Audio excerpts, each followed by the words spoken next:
Que el pasado domingo vimos el debate en Argentina entre los candidatos a la presidencia y, por supuesto, llamó mucho la atención los planteamientos de Milei, y los del gobierno y los de la oposición tradicional. Pero el candidato Milei promete una nueva gerencia política del país que tiene que ver no solamente con lo nacional, sino con lo internacional. ¿Es necesario ese cambio de gerencia? Yo creo que es necesario un cambio de modelo en la región en general, ¿no? Porque a nosotros se nos agotó muy rápidamente en Latinoamérica el modelo democrático que venimos manejando hasta ahora, donde se ha hecho como muy fácil para ciertos grupos apropiarse de grandes masas de votos y usar la democracia en favor propio.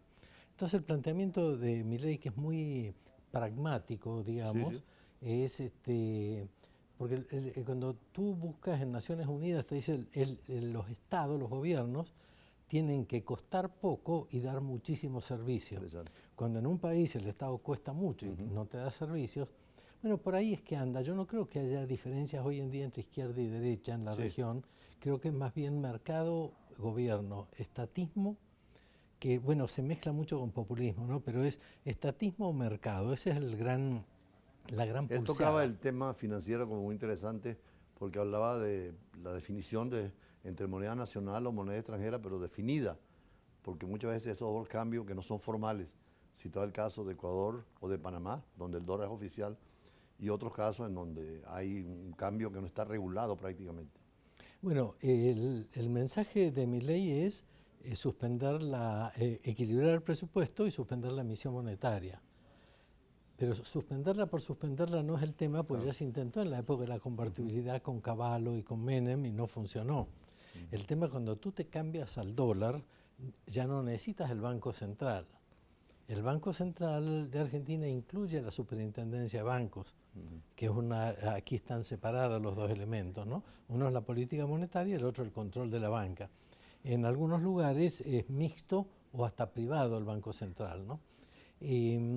Bueno, yo creo que los temas que puso en la mesa para esta temporada Milei no se habían puesto nunca y todo hoy en día gira. ¿Tiene razón? No tiene razón. ¿Se va a equivocar? No se va a equivocar. Pero todo alrededor de él. Ha polarizado toda la opinión. Polarizado, ha concentrado. Sí. Ahora viene un proceso de internas de elecciones para la presidencia. Hay que ver qué va a pasar de aquí a allá, ¿no? No, ya Además pasaron. necesita un porcentaje. Las internas ya pasaron Sí. el 13 de Sí, agosto no, pero en la pasado. primaria para en el país escoger No, el se llama candidato. primera vuelta, Ajá. pero si tú sacas 45 puntos, te quedas ahí, Exacto, ganaste. es la norma O si que tiene. sacas 40, pero con 10 puntos de diferencia, con el segundo, también no hay segunda vuelta. Pero el sentido común indica que sí va a haber segunda vuelta. El tema es Milei con quién. Ahora, en el caso de América Latina, en ese panorama político variado, podemos ser más allá de Sísifo, en la metáfora de que nunca vamos a llegar a la montaña, cuando otras economías sí llegan y hay países que son prósperos. La guerra segunda acabó con Francia, acabó con Alemania, acabó con Japón y han resurgido con muchísima fuerza. Por eso son importantes los Milei de esta tierra, porque así triunfe o no triunfe, ya sembró una semilla de cambio radical. Y yo creo que estamos en el momento en que ya no podemos darnos el lujo de cambios graduales, porque en esa gradualidad el mundo nos lleva por delante y nos quedamos cada vez más atrás.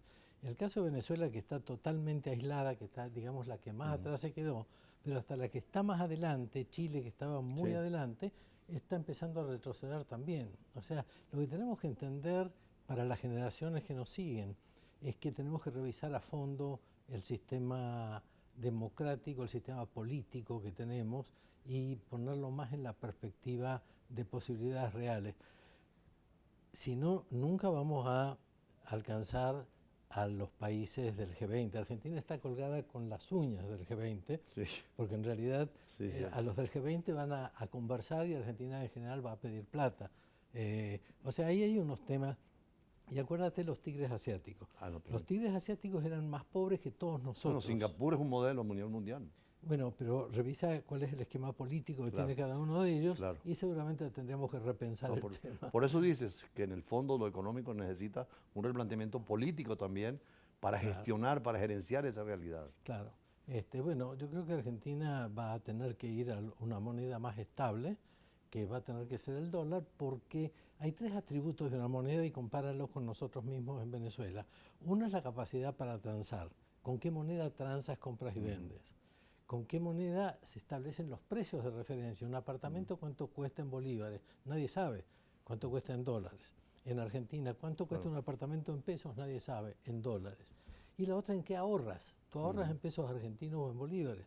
No, ahorras en dólares. Entonces es un poco despolitizar el tema y ponerlo en la perspectiva de si realmente queremos que las generaciones futuras tengan realmente el bienestar que supimos tener cuando todavía no éramos tan democráticos. En una de las obras y en un trabajo de Albert Camus sobre el mito de Sísifo, es precisamente eso, que pareciera que hay países que pueden lograr subir la piedra hasta arriba y desarrollarse, pero otros condenados a empezar a inventar y sin llegar a ningún puerto. Y volver a caer y volver a intentar subir.